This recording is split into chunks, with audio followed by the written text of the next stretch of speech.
इस समय दिल्ली के अंदर गैसियर्स का मुद्दा फिर से छाया हुआ है, क्योंकि हमें 7 साल पहले वादा किया गया था कि आपको परमानेंट किया जाएगा, सारी सुविधाएं दी जाएंगी, लेकिन 7 साल बाद भी हमारी समस्या का कोई हल नहीं हो पाया है, जिससे हमेशा लीबाब होती आई है। हम बार बार सरकार के सामने अपनी मांगें रखते हैं, प्रोटेस्ट करते हैं, जिसमें हमेशा आश्वासन देकर कुछ ना कुछ लॉलीपॉप दे दिया जाता है, जिसके बाद में उसको प्रोटेस्ट को तोड़ने के लिए समय समय पर हमारे साथ में कार्रवाई की जाती है, नौकरियों से निकाला जाता है। और गैसीय के मुद्दे पर मैं आपको पॉइंट बाय पॉइंट जो होता आया है, क्या शोषण हो रहा है, क्या सारी सच्चाई है, वो आपके सामने रखने वाला हूँ। सबसे पहले सच्चाई गैसीय की सैलरी के दावे की है। तो गैसीय के सैलरी की दावा आपको बता दूं कि 3 मार्च 2017 को लास्ट टाइम हमारी सैलरी बढ़ाई गई थी, यानी कि लगभग 5 साल पहले। उसके बाद से आज तक हमारी सैलरी में 1 रुपया नहीं बढ़ाया गया। तब भी हम दिहाड़ी मजदूर थे, आज भी दिहाड़ी मजदूर हैं। तब कितना मिलता था ये जरा बताओ? तब लगभग 700, 800, 900 के आसपास था पर डे का। उस टाइम बढ़ा के हमारा करा गया 1445, 1403 और 1364 या 65 है, ठीक है। उसके बाद अगर आप इनकी बात करें, दिल्ली सरकार के फाइनेंस डिपार्टमेंट का एक ऑर्डर है, जिसमें उन्हें कहा गया कि दिल्ली का कोई भी कॉन्ट्रैक्ट एम्प्लॉय है, वो जिस पोस्ट पे काम कर रहा है, उस पोस्ट की बेसिक प्लस डीए आपको देना ही देना है। आप उसको बीच में कभी कम नहीं कर सकते। तो आप उसके हिसाब से अगर लगाएं तो 1 जनवरी 2020 को टीजीटी का पे स्केल जो होना चाहिए डीए मिला के, वो 52,533,000 रुपये होना चाहिए। दूसरा जो पीजीटी का है, वो हमें मिलना चाहिए 55,692 रुपये। अगर आप कैलकुलेट करें, जो 1403 है, 1445 मैक्सिमम सैलरी है, इसमें एक गलती कभी मत करना कि 30 से मल्टीप्लाई करना, क्योंकि हमारी कम से कम 4 या 5 संडे की छुट्टियां होती हैं। उसके अलावा जो हमारे जितने भी त्यौहार होते हैं या कोई भी छुट्टी होती है सरकारी, उसका हमें पैसा नहीं मिलता है। तो मैक्सिमम हमारी 20, 25, 30 हज़ार तक सैलरी बनती है, कभी कभी उससे भी कम रह जाती है। अब खुद ही सोचे कि 52,533 मिलनी चाहिए, और मिल कितनी रही है? आधी। वो भी फिक्स नहीं है, आज भी दिहाड़ी मजदूरी पे मिल रही है।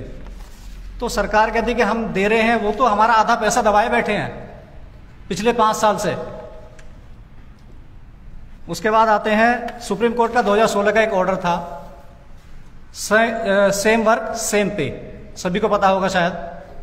उसी में यही बात करें कि आप जिस पोस्ट पे आप काम कर रहे हैं, उस पोस्ट का आपका उतना ही वेतन मिलना चाहिए जितना एक रेगुलर टीचर को मिलता है। सारे काम वही करते हैं हम जो एक रेगुलर टीचर करता है, बल्कि उनसे ज्यादा दिया जाता है। हमें उनको रिलैक्स किया जाता है, हमें उनसे ज्यादा बर्डन दिया जाता है, लेकिन हम फिर भी काम कर रहे हैं। उसके बाद आते हैं कि जो रिन्यूअल की हकीकत बताई गई, पीछे जो पीसी करी गई, उसमें बता दें कि 2014 के अंदर, उससे पहले हमारा हर साल नया फॉर्म निकलता था, हर साल दोबारा से मेरिट बनती थी, दोबारा से हमारी ज्वाइनिंग होती थी। लेकिन तो उसी को हमने खत्म करने के लिए 2014 में केस किया सोनालिका मिश्रा के नाम से। हमारे उस टाइम के ज्वाइनिंग लेटर पर आज भी छपा हुआ है वो। उसको जीतने के बाद में डिपार्टमेंट ने ऑर्डर निकाला कि इनको वापस लिया जाए। उसके खिलाफ दिल्ली सरकार गई कि इनको इस तरीके से नहीं करना चाहिए। 2016 को उन्होंने वो हाई कोर्ट में अपनी हार मानी कि हम इसको वापस ले रहे हैं और आपको हर साल नया फॉर्म भरने की जरूरत नहीं पड़ेगी। तो रिन्यूअल की सच्चाई ये है कि सरकार ने दिया है, कोर्ट से हुआ है। उसके लिए हमने एक काम और किया। अप्रैल 2015 हमने प्रोटेस्ट शुरू किया कि हमें हर बार हटा के आप हर बार नए सिरे से फॉर्म ना निकालें। महीने भर प्रोटेस्ट चला। मई के शुरुआत में हमने लगभग 10 दिन मैंने खुद भूख हड़ताल करी।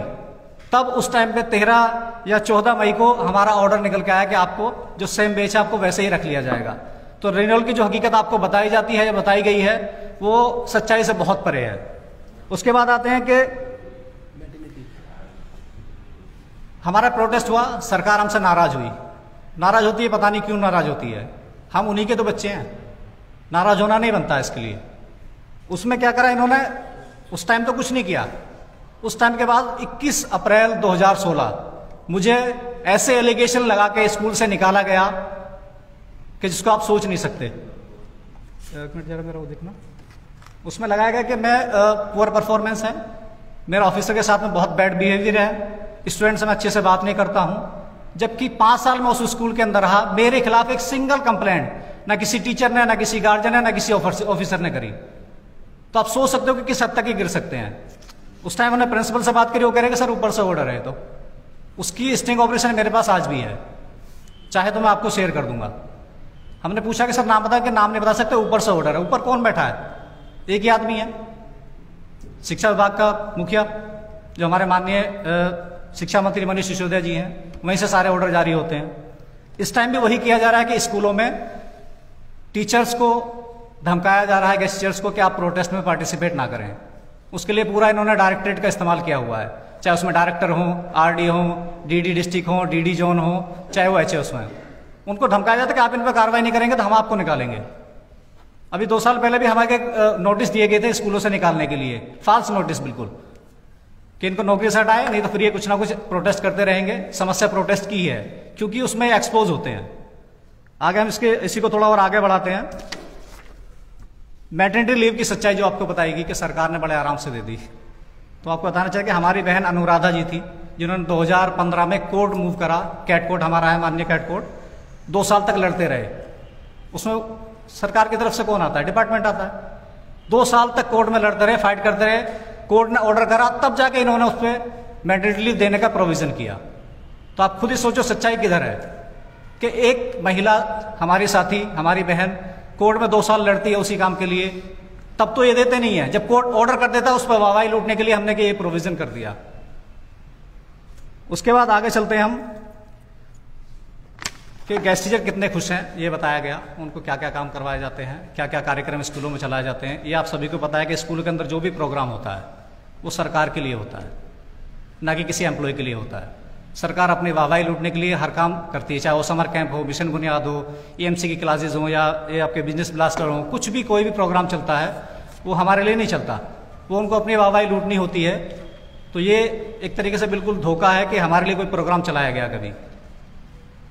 अब आपको बताते हैं कि गेस्ट टीचर कितने खुश हो सकते हैं और कितने खुश रहते हैं, कितने खुश हैं।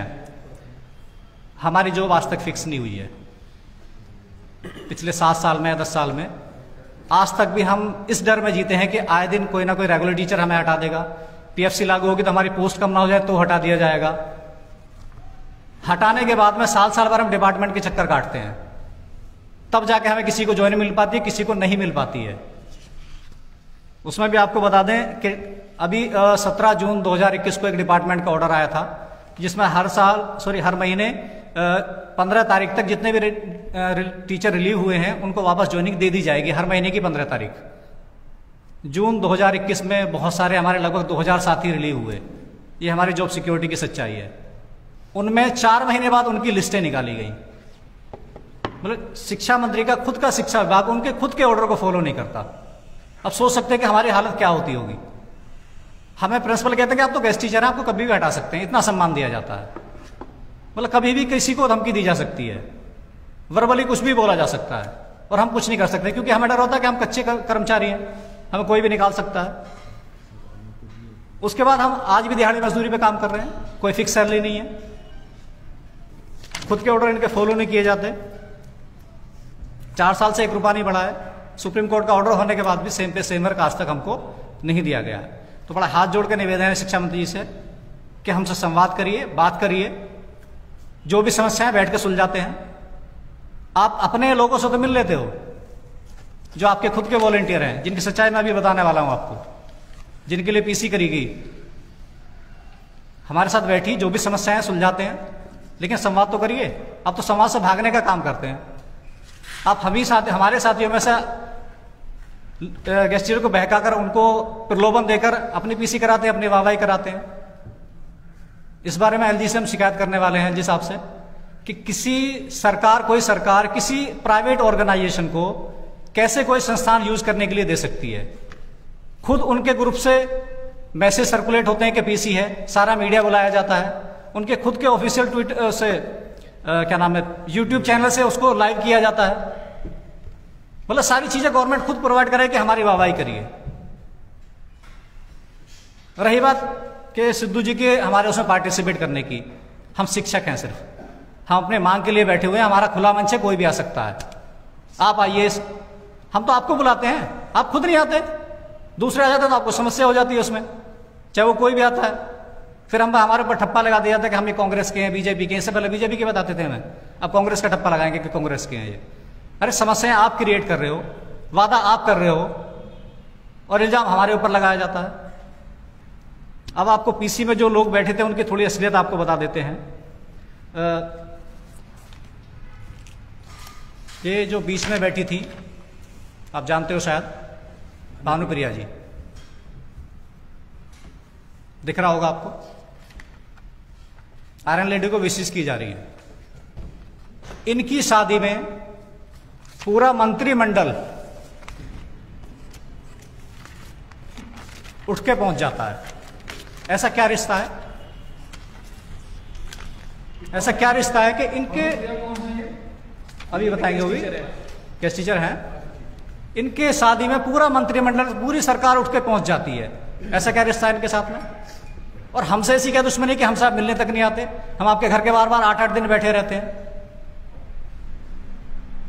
दूसरी बात, जिस दास ग्रुप की आप इन्होंने बात करी कि दास की पीसी है, उसमें सबको, आप सबको भी इनवाइट किया गया होगा, उसकी सच्चाई आपको बता देते हैं। असली दास ग्रुप ये है। उस टाइम पे वो लोग साथ में थे, लेकिन दास ग्रुप रजिस्टर्ड दूसरा हुआ। इसके जो भी वहां पीछे बैठे थे, एक भी मेंबर इसके अंदर नहीं है। तो एक तरीके से वो फेक लोग बैठे हुए हैं जिनको गेस्ट टीचर का नाम देके कथित गेस्ट टीचर बना दिया गया। और इनके भी, उस दास की आपको सच्चाई बताते हैं। जो दास उस टाइम वहां पर बैठी थी, ये उसके संयोजक थे। इस टाइम बदरपुर विधानसभा के उपाध्यक्ष हैं, आम आदमी पार्टी से। उनकी प्रोफाइल आप फेसबुक खोलिए, दुनिया भर के मिलेंगे। अच्छा, इनको एक एक्स्ट्रा बेनिफिट और दिया गया गेस्ट टीचर होने के साथ साथ, इनको अदिति महाविद्यालय का चेयरमैन बनाया गया है। आप सोच सकते हो कि किस तरह से सरकारी संस्थाओं का दुरुपयोग किया जा रहा है और अपनी पावर का इस्तेमाल किया जा रहा है। इनके और भी हैं, अब आपको बताते हैं। गेस्ट टीचर, ये सब कब हुआ? जब 21 अप्रैल 2016 को हमें हटा दिया गया, तब इन्होंने अपना संगठन खड़ा किया गया कि ताकि कोई दूसरा प्रोटेस्ट ना कर सके या इनकी कोई बदनामी ना कर सके।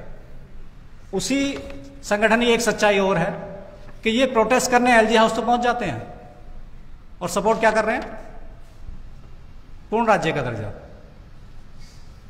ये गेस्ट टीचर का प्रोटेस्ट था या किसी पार्टी का प्रोटेस्ट था? मांग गेस्ट टीचर की हो रही है। आप वहां डिमांड कर रहे हो कि इसको फुल स्टेट बना दिया जाए, फुल स्टेटहुड के लिए। ऐसे बहुत सारे साक्ष्य हैं, आप फिर से देख लीजिए कि वही आम आदमी पार्टी का संयोजक, उपाध्यक्ष बदरपुर विधानसभा का, यही भानुप्रिया इनके साथ में है। ऐसे बहुत सारे फोटोज हमारे पास हैं जो आपको मिल जाएंगे। फेसबुक पर दुनिया की बहुत सारी चीजें पड़ी हुई हैं। आप खुद सोच सकते हो कि इस संगठन की सच्चाई क्या है। ये संगठन जब बना था तो उसमें से इन लोगों को सरकार ने हायर किया, उनको अलग किया, जिनको बेनिफिट नहीं मिला उन्होंने अपने अलग रजिस्ट्रेशन करा के अपना नया संगठन बना लिया। इस टाइम इनका कोई संगठन है ही नहीं। आप उनसे पूछिए कि संगठन में कितने मेंबर हैं, आप कितने लोग हैं। अभी एक लेटर मैं आपको दिखाता हूं जिसमें प्रबंधन, शायद दिखा भी दूंगा, बाद में आपको शेयर कर दूंगा मैं, जिसमें प्रबंधन संयोजक हैं भानुप्रिया हैं और एक और अंजना राठी नाम है शायद, वो लोग हैं। आप खुद सोच सकते हो इस संगठन की सच्चाई क्या है। ये खुद के वॉलंटियर को पीसी में बैठाते हैं, अपने सरकारी संस्थान इस्तेमाल कराते हैं और गेस्ट टीचर को जो सच्चाई है, जो शोषण हो रहा है, उसको दबाने की कोशिश करी जाती है। मतलब इस तरह का हाई लेवल का आपका इल्यूजन क्रिएट किया जाता है कि सच्चाई पीछे दब जाए, उनका चेहरा एक साफ छवि के तौर पे आ जाए। तो शिक्षा मंत्री से बड़ा हाथ जोड़ के निवेदन है कि हम आप ही के बच्चे हैं, मैं उन्हीं के पड़ोसी गांव से हूं, उनका ही छोटा भाई लगता हूं मैं भी। बड़ा हाथ जोड़ के निवेदन है कि इस समस्या को सुलझाइए, साथ में बैठ के बात करते हैं। चाहे वो किसी भी स्तर की समस्या है, चाहे वो लीगल समस्या है, कोई भी है। 2017 में बिल बना, एलजी हाउस गया, हमें नहीं पता उसके बाद उस पर क्या कार्रवाई हुई। इन्होंने कितनी बार जाकर उसको वहां देखा कि इस पर क्या कार्रवाई चली है, कितना प्रोसेस हुआ। वो सर्विस डिपार्टमेंट गया, फाइनेंस डिपार्टमेंट गया या नहीं गया, लीगल है भी या नहीं है उसमें कुछ। दूसरा उसमें ये है, उसके बाद इन्होंने, जब हम मार्च 2019 से प्रोटेस्ट किया था तो इन्होंने कैबिनेट नोट बनाया था, आज तक उसका किसी को नहीं पता कि उसका हुआ क्या है। तो ये करना चाहे मनसा हो तभी तो हम चाहते हैं कि बैठ के समाधान हो।